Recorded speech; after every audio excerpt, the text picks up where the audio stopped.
अस्सलाम वालेकुम। वालेकुम सलाम वरहमतुल्लाह वबरकातुहू। चाचा जी क्या हाल है आपका? इंशाल्लाह बिल्कुल ठीक ठाक है, खैर में राजी बाजी। अच्छा, अपना नाम बताइएगा। हाजी गुलाम मुस्तफ़ा। हाजी गुलाम मुस्तफ़ा साहब जी। तो ये इलाका कौन सा और गांव कौन सा है? नवा मलचक सियालकोट, तहसील व जिला सियालकोट। अच्छा, ये दस्सिओ कि ਇਹ ਜਿਹੜਾ ਵੇ ਤੁਸੀਂ ਮਾਸ਼ਾਅੱਲਾ ਡੰਗਰ ਜਿਹੜੇ ਰੱਖੇ ਨੇ, ਕਿੰਨੀ ਦੇਰ ਤੋਂ ਕੰਮ ਕਰ ਰਹੇ ਹੋ? ਤਕਰੀਬਨ ਮੇਰੇ ਹਾਲੇ 40 ਤੋਂ 45 ਸਾਲ ਹੋ ਚਲੇ ਆ ਮੈਨੂੰ ਕੰਮ ਕਰਦੇ। ਜਿਹੜੀ ਤੁਹਾਡੀ ਮਾਸ਼ਾਅੱਲਾ ਜਦੋਂ ਦੀ ਹੋਸ਼ ਸੰਭਾਲੀ ਇਹ ਕੰਮ ਜੀ ਕਰ ਰਹੇ ਹੋ? ਮੈਂ ਇਹ ਕੰਮ ਕੀਤਾ। ਤੇ ਪਹਿਲੇ ਬਾਪ ਦਾਦਾ ਵੀ ਇਹੀ ਕਰਦੇ ਸਨ ਜਾਂ ਆਪ ਹੀ ਸ਼ੁਰੂ ਕੀਤਾ? ਨਹੀਂ ਮੈਂ ਆਪ ਹੀ ਸ਼ੁਰੂ ਕੀਤਾ ਹਿਸਾਬ ਨਾਲ। ਅੱਛਾ, ਯਾਨੀ ਬਜ਼ੁਰਗ ਤੁਹਾਡੇ ਨਹੀਂ ਹਨ? ਬਜ਼ੁਰਗ ਵੀ ਮਾਸ਼ਾਅੱਲਾ ਆਪਣਾ ਜ਼ਿਮੀਂਦਾਰੀ ਕਰਦੇ ਹਨ। ਅੱਛਾ, ਉਹਨਾਂ ਮਾਸ਼ਾਅੱਲਾ ਆਪਣਾ ਕੋਈ ਜਿੰਨੀ ਕੁ ਰੱਖ ਸਕਦੇ ਹਨ, ਉਹਨਾਂ ਨੇ ਇੱਕ ਦੋ ਰੱਖੀ ਹੁੰਦੀ ਸੀ। ਸਹੀ ਹੈ ਜੀ। ਤੇ ਇਸ ਕੰਮ ਨੂੰ ਤੁਸੀਂ ਵਧਾਇਆ? ਜੀ ਜੀ ਅਲਹਮਦੁਲਿल्लाह। ਤੁਸੀਂ ਇਸ ਕੰਮ ਨੂੰ ਕਿਸ ਤਰ੍ਹਾਂ ਵਧਾਇਆ, ਯਾਨੀ ਜ਼ਰਾ ਦੱਸੋ ਕਹਾਣੀ ਕਿ ਤੁਸੀਂ ਕੀ ਸੋਚਿਆ ਕਾਰੋਬਾਰ ਅੱਛਾ ਹੈ ਔਰ ਇਹਦੇ ਵਿੱਚ ਕਿਸ ਤਰ੍ਹਾਂ ਇਨਕਮ ਆਈ ਸਕਦੀ? ਅੱਲਾਹ ਸੋਹਣੇ ਬਰਕਤਾਂ ਪਾਉਂਦਾ ਰਿਹਾ ਜੀ। ਛੋਟੇ ਬੱਚੇ ਹੁੰਦੇ ਰਹੇ ਨੇ, ਉਹਨਾਂ ਨੂੰ ਮਤਲਬ ਦੇਖਭਾਲ ਕਰਦੇ ਰਹੇ ਆ। ਅੱਲਾਹ ਸੋਹਣਾ ਹੋਰ ਇਜ਼ਾਫਾ ਕਰਦਾ ਰਿਹਾ ਅਲਹਮਦੁਲਿल्लाह। ਅੱਲਾਹ ਪਾਕ ਦੀ ਬੜੀ ਰਹਿਮਤ ਹੁੰਦੀ ਰਹੀ ਹੈ। ਤੇ ਕੰਮ ਮਾਸ਼ਾਅੱਲਾ ਬੜਾ ਅੱਛਾ ਹੈ ਉਂਝ ਅਲਹਮਦੁਲਿल्लाह। ਨਾਲ ਮੁਲਾਜ਼ਮ ਹੀ ਹੋਣ ਨਾ ਲੇਬਰ ਥੋੜਾ ਜਿਹਾ ਮਸਲਾ ਹੋ ਜਾਂਦਾ ਹੈ। ਅੱਛਾ ਜਾ ਇਹ ਤੁਹਾਨੂੰ ਦੱਸਿਆ ਨਾ ਕਿ ਹੁਣ ਤੂੜੀ ਦਾ ਮਸਲਾ ਥੋੜਾ ਜਿਹਾ ਆ ਗਿਆ ਸੀ, ਨਹੀਂ ਤੇ ਮਾਸ਼ਾਅੱਲਾ ਬੜਾ ਅੱਛਾ ਕੰਮ ਸੀ। ਤੇ ਘਰ ਪੱਠਾ ਦਿੱਤਾ ਹੋਏ ਨਾ ਤੇ ਅਲਹਮਦੁਲਿल्लाह ਕੰਮ ਸ਼ਮ ਬਿਲਕੁਲ ਰੜੀ ਹੈ। ਪੱਠੇ ਤੁਹਾਡੇ ਆਪਣੇ ਨੇ? ਹਾਂ ਜੀ ਇਨਸ਼ਾਅੱਲਾ ਜਗ੍ਹਾ ਆਪਣੀ ਹੈ? ਜੀ ਜੀ ਸਹੀ ਹੈ ਅਲਹਮਦੁਲਿल्लाह। ਅੱਛਾ ਚਾਚਾ ਜੀ ਇਹ ਦੱਸਿਓ ਕਿ ਤੁਹਾਡੇ ਕੋਲ ਮਾਸ਼ਾਅੱਲਾ ਛੋਟੇ ਜਾ ਕਿੰਨੇ ਨੇ? ਛੋਟੇ ਜਾ ਸਾਡੇ ਕੋਲ ਤਕਰੀਬਨ ਜੀ ਕੋਈ 20 ਜਾ ਨੇ। 20 ਜਾ ਨੇ। ਇਹਨਾਂ ਵਿੱਚ ਕੱਟੀਆਂ ਕਿੰਨੀਆਂ ਨੇ ਔਰ ਕੱਟੇ ਕਿੰਨੇ ਨੇ? ਕੱਟੀਆਂ 4 ਨੇ ਤੇ ਬਕਾਇਆ ਕੱਟੇ ਨੇ 16-17 ਜਿਹੜੇ ਨੇ। ਠੀਕ ਹੈ ਮਾਸ਼ਾਅੱਲਾ। ਇਹ ਸਾਰੇ ਘਰ ਦੇ ਨੇ? ਜੀ। ਅੱਛਾ, ਇਹ ਦੱਸਿਓ ਕਿ ਇਹਨਾਂ ਨੂੰ ਤੁਸੀਂ ਕੱਟਿਆਂ ਨੂੰ ਕਦੋਂ ਵੇਚਦੇ ਹੋ, ਕਿੱਡੇ ਕਰਕੇ? ਇਹ ਅਸੀਂ 2.5 ਤੋਂ 3 ਸਾਲ ਦਾ ਕੱਟਾ ਜਿਹੜਾ ਵੇਚਦੇ ਆ, ਕੱਟੀਆਂ ਨਹੀਂ ਵੇਚਦੇ। ਅੱਛਾ ਜੀ। 2.5 ਤੋਂ 3 ਸਾਲ ਦਾ ਕੱਟਾ ਵੇਚਦੇ ਹੋ? ਉਹ ਤੁਸੀਂ ਕਿੱਥੇ ਵੇਚਦੇ ਹੋ? ਕਿਸੇ ਮਾਰਕੀਟ 'ਚ ਵੇਚਦੇ ਜਾਂ ਲੋਕਲੀ? ਇੱਥੇ ਮਾਸ਼ਾਅੱਲਾ ਆਪਣੇ ਡੇਰੇ ਤੇ। ਅੱਛਾ, ਇੱਥੇ ਲੋਕ ਆ ਕੇ ਲੈਂਦੇ ਨੇ ਜੀ? ਉਹ ਭਾਵੇਂ ਕਸਾਈ ਲੈਣ ਜਾਂ ਕਿਸੇ ਨੇ ਵਿਆਹ ਸ਼ਾਦੀ ਕਰਨੀ ਉਹਦੇ ਵਾਸਤੇ ਲੈਣ। ਠੀਕ ਹੋ ਗਿਆ। ਤੇ ਜਿਹੜੀਆਂ ਕੱਟੀਆਂ ਤੁਸੀਂ ਦੱਸਿਆ ਕਿ ਅਸੀਂ ਨਹੀਂ ਵੇਚਦੇ, ਘਰ ਦੀਆਂ ਬਣਾਉਂਦੇ ਹੋ ਤੁਸੀਂ ਜੀ। ਤੁਹਾਡੀ ਇਹਨਾਂ ਤੋਂ ਜ਼ਿਆਦਾ ਅਰਨਿੰਗ ਤੁਸੀਂ ਕਿੱਥੋਂ ਕਰਦੇ ਹੋ, ਕੱਟੀਆਂ ਕੱਟਿਆਂ ਤੋਂ ਜਾਂ ਦੁੱਧ ਤੋਂ? ਕੱਟੀਆਂ ਤੋਂ। ਅੱਛਾ, ਜਿਹੜਾ ਮਾਲ ਖਾਰੀ ਮੇਰੀ ਇਹ ਜਿਹੜਾ ਬਣਦਾ ਆਪਣੇ ਘਰ ਦਾ। ਸਹੀ ਹੈ। ਆ ਦੁੱਧ ਦਾ ਤੇ ਖਰਚਾ ਮੁਲਾਜ਼ਮਾਂ ਦਾ ਤੇ ਵੰਡ ਪਹਾੜੀ ਦਾ ਜੇ। ਸਹੀ ਹੈ, ਸ਼ੁਕਰ ਅੱਲਾਹ। ਤੇ ਦੁੱਧ ਤੁਹਾਡਾ ਦੁਬਾਰਾ ਦੱਸਿਓ ਕਿੰਨਾ ਤੁਹਾਡਾ ਹੁੰਦਾ ਡੇਲੀ ਦਾ? ਇਹ 2.5 ਮਣ ਜਿਹੜਾ 2.5 ਮਣ ਹੁੰਦਾ ਜੀ। ਔਰ ਇਹਨਾਂ ਦਾ ਖਰਚਾ ਕਿੰਨਾ ਹੋ ਜਾਂਦਾ ਡੇਲੀ? ਜਿੰਨੀਆਂ ਵੀ ਮੱਝਾਂ ਨੇ, ਜਿੰਨੀਆਂ ਗਾਵਾਂ ਨੇ, ਟੋਟਲ ਖਰਚਾ ਕਿੰਨਾ ਹੋ ਜਾਂਦਾ? ਇਹ 300 ਦੇ ਹਿਸਾਬ ਨਾਲ ਰਾਤ ਦੀ ਕੱਢ ਲਓ ਇਹਨਾਂ ਦੀ। ਅੱਛਾ, ਯਾਨੀ ਅੰਦਾਜ਼ਨ ਦਾ ਸੋਨਾ ਕਿ ਇੰਨੇ ਹਜ਼ਾਰ ਲੱਗ ਜਾਂਦੇ ਨੇ? ਇਹ ਤਕਰੀਬਨ ਮੇਰਾ ਹਾਲੇ ਕੋਈ 3500 ਤੱਕ ਜਿਹੜਾ ਨਾ ਵੰਡ ਜਿਹੜਾ ਨਾ ਪਹਾੜੀ ਟੋਟਲ ਜੀ। ਯਾਨੀ 3500 4000 ਦਾ ਤੁਹਾਡਾ। ਤੇ ਦੁੱਧ ਡੇਲੀ ਦਾ ਕਿੰਨੇ ਦਾ ਵਿਕ ਜਾਂਦਾ? ਦੁੱਧ ਤੇ ਡੇਲੀ ਦਾ ਵਿਕ ਜਾਂਦਾ ਕੋਈ 10000 ਦਾ। 10000 ਦਾ, ਯਾਨੀ ਤੁਹਾਨੂੰ 5 ਤੋਂ 6000 ਬਚਤ ਹੋ ਜਾਂਦੀ ਹੈ ਜੀ ਘੱਟ। ਇਹ ਜਿਹੜਾ ਸ਼ੈਡ ਤੁਸੀਂ ਬਣਾਇਆ ਇਹ ਕਿੰਨੇ ਬਾਈ ਕਿੰਨੇ ਦਾ ਸਾਈਜ਼ ਜ਼ਰਾ ਦੱਸਿਓ? ਇਹ ਲੋਹੇ ਵਾਲਾ 50 ਫੁੱਟ ਲੰਬਾਈ ਜੀ ਦੀ ਤੇ 20 ਫੁੱਟ ਚੜਾਈ ਹੈ। ਅੱਛਾ, ਤੇ ਇਹ ਕੋਈ ਬਦਲ ਨੇਰੀ ਆਂਦੀ ਇਹਦਾ ਨੁਕਸਾਨ ਨਹੀਂ ਦੌੜ ਨਹੀਂ ਜਾਂਦੀ? ਇਨਸ਼ਾਅੱਲਾ। ਕਿੰਨੇ ਦਾ ਬਣ ਗਿਆ ਸੀ? ਮੈਂ ਤੇ ਕੋਈ 1 ਲੱਖ ਰੁਪਇਆ ਲਾਇਆ ਹਜੇ ਇਹਦੇ ਤੇ। ਅੱਜ ਤੋਂ ਕਿੰਨੇ ਸਾਲ ਪਹਿਲਾਂ? 1 ਸਾਲ ਹੋਇਆ। 1 ਸਾਲ। ਠੀਕ ਹੈ। ਤੇ ਉਹਨੂੰ 2 ਸਾਲ ਹੋਏ ਨੇ। ਉਹ ਮਤਲਬ ਕਿ ਆ ਤੀਸਰਾ ਸਾਲ ਹੈ। ਉਹਦਾ ਖਰਚਾ ਵੱਖਰਾ ਹੈ? ਉਹਦਾ ਖਰਚਾ ਵੱਖਰਾ ਹੋਇਆ ਜੀ। ਸਿਰਫ ਇੰਨੀ ਜਗ੍ਹਾ ਦਾ ਇੰਨਾ ਕੋਇਆ ਸੀ। ਠੀਕ ਹੋ ਗਿਆ ਜੀ। ਸਹੀ ਹੈ। ਚਲੋ ਜੀ, ਕੋਈ ਐਸੀ ਮੁਫੀਦ ਗੱਲ ਜਿਹੜੀ ਤੁਸੀਂ ਗੁਰ ਦੀ ਗੱਲ ਦੱਸਣਾ ਚਾਹੋ ਸਾਡੇ ਨਾਜ਼ਰੀਨ ਨੂੰ ਜਿਹੜੇ ਸਾਡੀ ਵੀਡੀਓ ਸੁਣ ਰਹੇ ਨੇ ਜੀ, ਕਿ ਉਹਨਾਂ ਨੂੰ ਤੁਸੀਂ ਇਹ ਦੱਸਣਾ ਚਾਹੋ ਕਿ ਅਗਰ ਇਹ ਕਾਰੋਬਾਰ ਕਰਨਾ ਹੈ ਤੇ ਬਈ ਇਹ ਗੁਰ ਹੈ ਇਸ ਕਾਰੋਬਾਰ ਦਾ, ਕੋਈ ਦੱਸਣਾ ਚਾਹੋ ਸਾਨੂੰ? ਵੇਖੋ ਇਨਸ਼ਾਅੱਲਾ ਅੱਲਾਹ ਸੋਹਣਾ ਬਰਕਤਾਂ ਪਾਉਂਦਾ ਹੈ। ਅਗਰ ਬੰਦਾ ਸਹੀ ਉੱਤੇ ਮਾਲ ਦੀ ਪਰਵਰਿਸ਼ ਕਰੇ ਤੇ ਅਲਹਮਦੁਲਿल्लाह ਅੱਲਾਹ ਸੋਹਣਾ ਉਹਦੇ 'ਚ ਇਜ਼ਾਫਾ ਕਰਦਾ। ਸਹੀ ਹੋ ਗਿਆ ਜੀ। ਯਾਨੀ ਕਿ ਨੇਕ ਨੀਤੀ ਨਾਲ ਕੰਮ ਕੀਤਾ ਇਨਸ਼ਾਅੱਲਾ। ਬਿਲਕੁਲ। ਚਾਚਾ ਤੁਸੀਂ ਦੱਸਿਆ ਕਿ ਬੰਦੇ ਹੋਣ ਤੇ ਠੀਕ ਹੈ ਜੀ, ਤੇ ਤੂੜੀ ਹੋਏ ਤੇ ਠੀਕ ਹੈ ਜੀ। ਕਿਸ ਤਰ੍ਹਾਂ ਤੂੜੀ ਹੋਣੀ ਚਾਹੀਦੀ ਹੈ, ਕੀ ਸਕੀਮ ਹੋਣੀ ਚਾਹੀਦੀ ਤੂੜੀ ਦੀ ਕਿ ਤੁਹਾਡੇ ਕੋਲ ਤੂੜੀ ਦਾ ਸਟਾਕ ਹੋਏ, ਔਰ ਕਿਸ ਕਿਸਮ ਦੀ ਤੂੜੀ ਹੋਣੀ ਚਾਹੀਦੀ ਹੈ, ਔਰ ਬੰਦਿਆਂ ਦਾ ਕਿਸ ਤਰ੍ਹਾਂ ਬੰਦੋਬਸਤ ਕਰਨਾ? ਇਨਸ਼ਾਅੱਲਾ ਇਹ ਗੱਲ ਹੁੰਦੀ ਹੈ ਕਿ ਇਹ ਹੁਣ ਛਾਪਰ ਨਿਕਲੇ ਨਾ, ਇਹਨਾਂ ਦੀ ਤੂੜੀ ਵੀ ਮਤਲਬ ਕਿ ਬਣਾਉਣ ਲੱਗਣ ਨਾ, ਅਗਰ ਜੇ ਕੋਈ ਬੰਦਾ ਅੱਗੇ ਪਿੱਛੇ ਨਾ ਕਰੇ ਤੇ ਉਦੋਂ ਤੂੜੀ ਮਤਲਬ ਕਿ ਬਣ ਸਕਦੀ ਹੈ ਜ਼ਿਆਦਾ।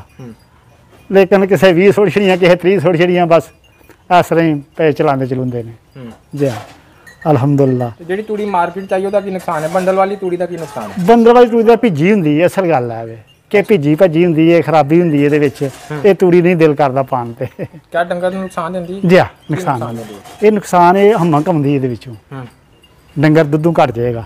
ਠੀਕ ਹੈ ਜੀ। ਪੱਠੇ ਛੱਡ ਜਾਏਗਾ। ਬਿਮਾਰ ਤੇ ਨਹੀਂ ਹੁੰਦਾ? ਨਹੀਂ ਬਿਮਾਰ ਨਹੀਂ ਹੁੰਦਾ, ਜੇ ਅੱਲਾ ਸੋਹਣਾ ਕਰਮ ਕਰੇ ਤੇ ਬਿਮਾਰ ਨਹੀਂ ਹੁੰਦਾ ਬੰਦਾ, ਜਿਹੜਾ ਦੇਖਭਾਲ ਕਰ ਲਵੇ ਨਾ ਤੇ ਬਿਮਾਰ ਨਹੀਂ ਜਾਂਦਾ। ਤੂੜੀ ਦੀ ਵਜ੍ਹਾ ਤੋਂ? ਤੂੜੀ ਦੀ ਵਜ੍ਹਾ ਜੇ ਤੂੜੀ ਦੀ ਵਜ੍ਹਾ ਤੋਂ ਨਾ ਫਿਰ ਇਹ ਜਿਹੜੇ ਨਾ ਜਰਾਸੀਮ ਬਣ ਜਾਂਦੇ ਨੇ ਨਾ, ਤੂੜੀ ਦੀ ਵਜ੍ਹਾ ਤੋਂ ਜਰਾਸੀਮ ਹੀ ਫਿਰ ਬਣ ਜਾਂਦੇ।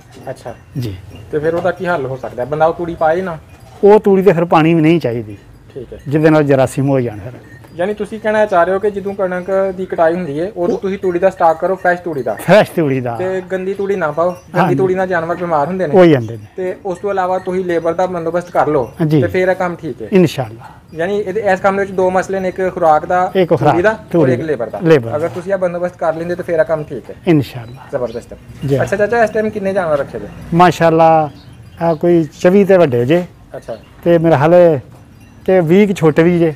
ਜੀ ਆ 45 ਥਾਂ ਜਾਨਵਰ ਹੈ। ਇਹਦੇ ਵਿੱਚ ਗਾਵਾਂ ਪਾ ਕੇ ਟੋਟਲ ਕਿੰਨੇ ਬੰਦੇ ਨੇ ਤੁਹਾਡੇ? 45 ਥਾਂ ਬਣ ਜਾਂਦਾ ਟੋਟਲ ਦੇ ਨੇ? ਜੀ ਜੀ ਮਾਸ਼ਾਅੱਲਾ। ਠੀਕ ਹੈ। ਇੰਨੇ ਜਾਨਵਰਾਂ 'ਚ ਕਿੰਨੇ ਝੋਟੇ ਹੋਣੇ ਚਾਹੀਦੇ ਨੇ? ਇੱਕ ਹੀ। ਇੱਕ ਹੀ?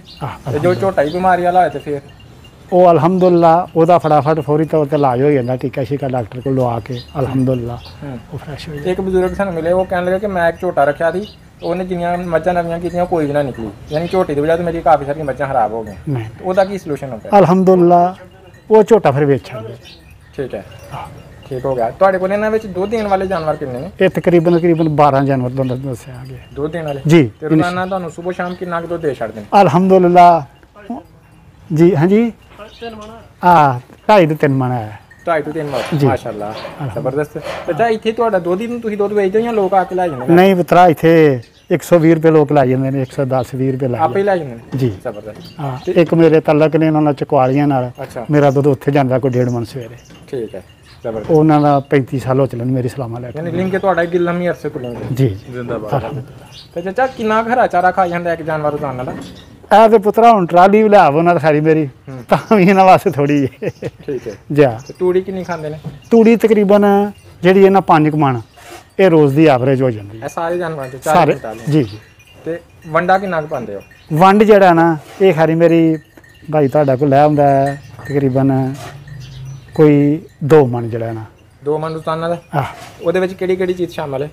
ਇਹਦੇ ਵਿੱਚ ਜੇ ਕਰਾ ਚਨਿਆਂ ਦਾ ਤੇ ਜਿਹੜੀ ਖਾਲੇ ਨਾ ਸਰੋਂ ਦੀ ਇਹ ਸ਼ਾਮਲ ਵਿੱਚ। ਠੀਕ ਹੈ। ਤੇ ਖਾਲ ਵੜੇਵਿਆਂ ਦੀ। ਠੀਕ ਹੈ। ਪਨੌਲਾ। ਠੀਕ ਹੈ। ਇਹ ਸ਼ਾਮਲ ਹੈ। ਤੇ ਰੋਟੀਆਂ ਤਾਜ਼ੀਆਂ ਲਿਆਈਦੀਆਂ ਨੇ, ਉੱਲੀ ਵਾਲੀਆਂ ਨਹੀਂ ਲਿਆਈਦੀਆਂ। ਉਹ ਕਿੱਥੋਂ ਤਾਜ਼ੀਆਂ ਕਿਸ ਤਰ੍ਹਾਂ ਲਾਦੀਆਂ ਨੇ? ਇਹ ਤਾਜ਼ੀਆਂ ਉੱਥੋਂ ਮਿਲ ਜਾਂਦੀਆਂ ਨੇ ਹੋਟਲਾਂ ਤੋਂ? ਇਹ ਹੋਟਲਾਂ ਤੋਂ ਨਹੀਂ ਜੀ, ਇਹ ਆਪਣਾ ਇੱਕ ਦੁਕਾਨ ਇਹਨਾਂ ਨੇ ਇੱਥੇ 3-4 ਦੁਕਾਨਾਂ ਨੇ ਤਲਵਾੜੇ ਸ਼ਹਿਰ ਦੇ ਵਿੱਚ। ਠੀਕ ਹੈ। ਇੱਥੋਂ ਮਿਲ ਜਾਂਦੀਆਂ ਨੇ। ਆਂਦੇ ਨੇ ਰੋਟੀਆਂ ਦਾ ਨੁਕਸਾਨ ਹੁੰਦਾ, ਉਹ 'ਚ ਗੰਦ ਹੁੰਦਾ ਹੈ ਤਾਂ ਜਾਨਵਰ ਨੁਕਸਾਨ ਦਿੰਦਾ। ਉਹ ਪੁੱਤਰ ਫੁੱਲ ਕੇ ਤੇ ਅੱਛੇ ਤਰੀਕੇ ਨਾਲ ਸਾਫ਼ ਕਰਕੇ ਤੇ ਫਿਰ ਉਹਨੂੰ ਇਸਤੇਮਾਲ ਕਰਨੇ ਅਸੀਂ। ਅੱਛਾ ਜੀ। ਤੇ ਸਾਰੇ ਜਾਨਵਰ ਨੂੰ ਵੰਡਾ ਪਾਉਂਦੇ ਜਾਂ ਸਿਰਫ ਦੁੱਧ ਵਾਲਿਆਂ ਨੂੰ? ਨਹੀਂ ਨਹੀਂ, ਸਾਰਿਆਂ ਨੂੰ। ਸਾਰਿਆਂ ਨੂੰ ਇੱਕੋ ਜਿਹਾ? ਤਕਰੀਬਨ ਜਿਹੜੇ ਥੋੜਾ ਜਿਹਾ ਜ਼ਰਾ ਘੱਟ ਦਿੰਦੀਆਂ ਨੇ ਉਹਨਾਂ ਨੂੰ ਥੋੜਾ, ਜਿਹੜੀਆਂ ਜ਼ਿਆਦਾ ਦੁੱਧ ਦਿੰਦੀਆਂ ਲਲੈਰੀਆਂ ਮਈਆਂ ਉਹਨਾਂ ਨੂੰ ਚੰਗਾ ਪਾਈਦਾ। ਵੰਡੋਂ ਹੀ ਸਾਰਿਆਂ ਨੂੰ ਪਾਈਦਾ। ਤੇ ਕਿੰਨੀ ਮਿਕਦਾਰ 'ਚ ਮਿਕਸ ਕਰਦੇ ਹੋ? ਯਾਨੀ ਕਿੰਨਾ ਕਰਾ ਪਾਉਂਦੇ ਹੋ, ਕਿੰਨੀ ਖਾਲ ਪਾਉਂਦੇ ਹੋ, ਕਿੰਨਾ ਦਰਿਆ ਪਾਉਂਦੇ ਹੋ? ਇਹ ਤਕਰੀਬਨ ਮੇਰਾ ਹਾਲੇ ਕੋਈ ਤੁਹਾਨੂੰ ਦੱਸਿਆ ਕੋਈ ਇਹ 2 ਮਣ ਦੇ ਕਰੀਬ ਹੈ ਰੋਜ਼ ਦਾ। ਸਾਰਾ ਕੁਝ ਰਲਾ ਕੇ? ਸਾਰਾ ਕੁਝ ਇੱਕੋ ਜਿਹੀਆਂ ਸਾਰੀ ਚੀਜ਼ਾਂ ਪਾਣੀਆਂ? ਇੱਕ ਜੈਸੀਆਂ। ਜ਼ਬਰਦਸਤ। ਤੇ ਇਸ ਤੋਂ ਇਲਾਵਾ ਜਿਹੜਾ ਨਾ ਤੁਸੀਂ ਲੂਣ ਮਸਾਲਾ ਦਿੰਦੇ ਹੋ ਉਹ ਕਿੰਨੇ ਦਿਨਾਂ ਬਾਅਦ ਦਿੰਦੇ ਹੋ, ਉਹ 'ਚ ਕੀ ਦਿੰਦੇ ਹੋ? ਇਹਦੇ 'ਚ 15 ਦਿਨ ਬਾਅਦ ਵੀ ਦੇ ਲਈਦਾ ਹੈ। ਇਹ ਵਿੱਚ ਹਰੀ ਮਿਰਚ ਹੋ ਜਾਂਦੀ ਹੈ, ਅਦਰਕ ਹੋ ਜਾਂਦਾ ਹੈ, ਤੇ ਕਾਲਾ ਲੂਣ ਹੋ ਜਾਂਦਾ ਹੈ, ਚਿੱਟਾ ਲੂਣ ਹੋ ਜਾਂਦਾ ਹੈ। ਠੀਕ ਹੈ। ਤੇ ਬਸ ਅਲਹਮਦੁਲਿਲਾ। ਉਹਨਾਂ ਨੂੰ ਕੁੱਟ ਕੇ ਦਿੰਦੇ ਹੋ ਜਾਂ ਸਾਬਤ? ਇਸ ਤਰ੍ਹਾਂ ਬਸ ਦਾਦੜ ਫਾਦੜ ਕਰਕੇ ਤੇ ਇਹਨਾਂ ਦੇ ਗਲੇ ਸੁੱਟ ਦਿੰਦੇ ਹੋ? ਜੀ। ਤੇ 15 ਦਿਨ ਬਾਅਦ ਇੱਕ ਪੀਣੀ? ਜੀ ਜੀ ਬਿਲਕੁਲ। ਇੱਕ ਤੋਂ ਜ਼ਿਆਦਾ ਤਾਂ ਨਹੀਂ? ਇੱਕ ਤੋਂ ਜ਼ਿਆਦਾ ਨਹੀਂ। ਅਗਰ ਕੋਈ ਬੰਦਾ ਨਾ ਦੇ ਸਕੇ ਤਾਂ ਉਹ ਫਿਰ ਕੀ ਦੇਵੇ ਮੱਝਾਂ ਨੂੰ? ਉਹ ਚਲੋ ਫਿਰ ਕੋਈ ਬਾਪ ਹੁੰਦੇ ਨੇ ਮੱਝਾਂ ਦਾ ਸ਼ੌਕ ਅਲਹਮਦੁਲਿਲਾ, ਉਹ ਚਲੋ ਕੋਈ ਨਮਕ ਦੀ ਢੇਲੀ ਅੱਗੇ ਰੱਖ ਲੈਣ, ਉਹ ਵੀ ਪਈ ਚੱਟਦਾ ਮਾਲ ਫਿਰ। ਯਾਨੀ ਖੁਰਲੀ ਦੇ ਵਿੱਚ ਨਮਕ ਦੀ ਢੇਲੀ ਪਈ ਹੋਵੇ? ਜੀ। ਠੀਕ ਹੈ। ਤੇ ਫਿਰ ਵੀ ਕੰਮ ਚੱਲ ਜਾਂਦਾ ਇਨਸ਼ਾਅੱਲਾ। ਅਗਰ ਕੋਈ ਛੋਟਾ ਮੋਟਾ ਮਸਲਾ ਹੋਈਏ ਤਾਂ ਤੁਸੀਂ ਡਾਕਟਰ ਹੀ ਬੁਲਾਉਂਦੇ ਜਾਂ ਆਪ ਹੀ ਇਲਾਜ ਕਰ ਲੈਂਦੇ ਹੋ? ਨਹੀਂ, ਫਿਰ ਡਾਕਟਰ ਨੂੰ ਬੁਲਾਈਦਾ। ਮਸਲਾ ਕੋਈ ਵੀ ਹੋਏ ਤਾਂ ਡਾਕਟਰ ਨੂੰ ਬੁਲਾਣੇ? ਹਾਂ, ਜਿਹੜਾ ਛੋਟਾ ਮੋਟਾ ਥੋੜਾ ਬਹੁਤ ਹੈ ਨਾ, ਉਹ 5 ਗ੍ਰਾਮ ਦਾ ਇਟਲੀ ਦਾ ਟੀਕਾ ਹੈ, ਅਲਹਮਦੁਲਿਲਾ ਉਹ ਵੀ ਇਨਸ਼ਾਅੱਲਾ ਕਾਮਯਾਬ ਹੈ। ਠੀਕ ਹੋ ਗਿਆ। ਚਾਚਾ, ਇੱਕ ਜਾਨਵਰ ਤੇ ਰੋਜ਼ਾਨਾ ਦਾ ਕਿੰਨਾ ਖਰਚਾ ਆ ਜਾਂਦਾ? ਇਹ ਖਰਚਾ ਤੇ ਪੁੱਤਰਾ ਹੁਣ ਇਹਦੇ 'ਚ ਖੈਰੀ ਮੇਰੀ ਤਕਰੀਬਨ ਜਿਹੜਾ ਨਾ ਇਹ 250 ਤੋਂ 300 ਤੱਕ ਖਰਚਾ ਹੁੰਦਾ ਹੈ ਇੱਕ ਜਾਨਵਰ ਇੱਕ ਰੋਜ਼ਾਨਾ। ਜੀ।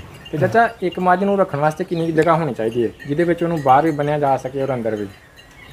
ਇੱਕ ਮੱਝ ਦਾ ਤੇ ਪੁੱਤਰਾ ਹੁਣ ਇਹੋ ਹੀ ਕਿ ਥਾਂ ਤੇ ਤਕਰੀਬਨ ਮੈਂ ਹਾਲੇ 2 ਮਰਲੇ ਤੇ ਹੋਣਾ ਚਾਹੀਦਾ ਹੀ ਹੈ ਨਾ। 2 ਮਰਲੇ ਜੀ ਜਿਹਦੇ 'ਚ ਕੁਛ ਛੱਤੀ ਤੇ ਕੁਛ ਬਗੈਰ ਛੱਤ। ਜੀ ਜਿਹੜੀ ਇੱਕ ਮੱਝ। ਠੀਕ ਹੈ। ਤੁਸੀਂ ਮੈਂ ਦੇਖੀਏ ਲੋਹੇ ਦੀ ਛੱਤ ਤੇ, ਬਾਂਸਾਂ ਦੀ ਛੱਤ ਤੇ ਜੀ, ਔਰ ਦੂਸਰੀ ਸਾਈਡ ਤੇ ਲੈਂਟਰ ਵਾਲੀ ਵੀ ਹੈ ਜੀ। ਤੁਸੀਂ ਬਿਹਤਰ ਕਿਹਨੂੰ ਪਾਇਆ? ਅਸੀਂ ਤੇ ਪੁੱਤਰਾ ਇਹ ਜਿਹੜੇ ਨਾ ਜਿਨ੍ਹਾਂ ਤੇ ਪਾਇਆ ਕਾਨੇ, ਹਾਂ, ਇਹ ਬਿਹਤਰ ਸਮਝਿਆ। ਇਹਦੇ 'ਚ ਕੀ ਫਾਇਦਾ? ਇਹਦੇ 'ਚ ਠੰਡਕ ਆਉਂਦੀ ਹੈ। ਇਹਦੇ 'ਚ ਛੱਤ ਜਿਹੜਾ ਨਾ ਐੜਾ ਵੇ ਲੋਹੇ ਵਾਲਾ, ਇਹਦੇ 'ਚ ਗਰਮੀ 'ਚ ਜ਼ਰਾ ਤਪਸ਼ ਹੋ ਜਾਂਦੀ। ਪਰ ਇਹ ਚੋਂਦਾ ਵੀ ਤਾਂ ਨਹੀਂ ਨਾ। ਨਹੀਂ, ਉਹ ਚੋਂਦਾ ਵੀ ਤਾਂ ਹੈ, ਫਿਰ ਉਹਦਾ ਕੀ ਹੱਲ ਕਰਦੇ? ਉਹ ਐਵੇਂ ਨਾਰਮਲ ਹੁੰਦਾ, ਜਦੋਂ ਕਿਤੇ ਬਾਰਿਸ਼ ਬੁਰਿਸ਼ ਆਵੇ ਤਾਂ ਫਿਰ ਚੋਂਦਾ। ਯਾਨੀ ਤੁਸੀਂ ਕੀ ਤਜਵੀਜ਼ ਦਿੰਦੇ ਹੋ ਕਿ ਛੱਤ ਸਿਰਕੀ ਵਾਲਾ ਹੋਣਾ ਚਾਹੀਦਾ? ਜੀ ਛੱਤ ਨਹੀਂ, ਛੱਤ ਤੇ ਪੁੱਤਰਾ ਹੋਣਾ ਚਾਹੀਦਾ ਅਸਲ ਜਿਹੜਾ ਨਾ ਲੈਂਟਰ ਵਾਲਾ। ਲੈਂਟਰ ਵਾਲਾ ਉਹ ਗਰਮ ਨਹੀਂ ਹੋ ਜਾਂਦਾ? ਉਹ ਨਹੀਂ, ਬਾਂਡਾ ਵੀ ਮਹਿੰਗਾ ਔਰ ਗਰਮ ਨੀਵਾਂ ਪੁੱਤਰ ਹੋ ਜਾਂਦਾ ਤੇ ਫਿਰ ਉਹਨੂੰ ਨੀਵਾਂ ਰੱਖ ਲਈਏ ਨਾ ਤੇ ਫਿਰ ਛੱਤ ਜਿਹੜਾ ਨਾ ਉਹ ਠੰਡਾ ਰਹਿੰਦਾ। ਲੈਂਟਰ ਦਾ ਛੱਤ ਨੀਵਾਂ ਰੱਖੀ ਠੰਡਾ ਰਹਿੰਦਾ? ਜੀ ਵਾਕਈ? ਬਿਲਕੁਲ, ਇਨਸ਼ਾਅੱਲਾ। ਕੋਈ ਤਜਰਬਾ ਕੀਤਾ ਤੁਸੀਂ? ਬਿਲਕੁਲ ਠੀਕ ਹੈ। ਅੱਛਾ ਠੀਕ ਹੈ। ਇਹ ਜਿਹੜਾ ਬਾਹਰ ਲੋਹੇ ਦਾ ਬਣਾਇਆ ਇਹ ਪਿੱਛੇ ਨਾ ਸਾਡੀਆਂ ਨੇ ਸਾਰੇ ਪਿਆ ਵੇ ਢੀਅਰ ਪਏ ਨੇ, ਤੇ ਬਿਲਕੁਲ ਛੱਤ ਠੰਡੇ ਨੇ।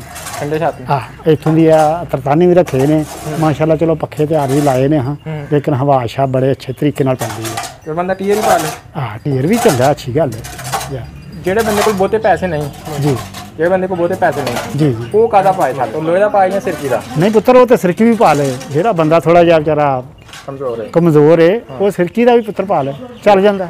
ਅਗਰ ਕੋਈ ਬੰਦਾ ਨਵਾਂ ਕਾਰੋਬਾਰ ਸ਼ੁਰੂ ਕਰਦਾ ਹੈ ਜੀ, ਉਹਨੂੰ ਕੀ ਮਸ਼ਵਰਾ ਦਿੰਦੇ ਹੋ ਕਿ ਕਿਹੋ ਜਿਹੀਆਂ ਮੱਝਾਂ ਲੈ, ਖੰਗੜੀਆਂ ਲੈ, ਝੋਟੀਆਂ ਲੈ ਜਾਂ ਤਾਜ਼ੀਆਂ ਸੂਈਆਂ?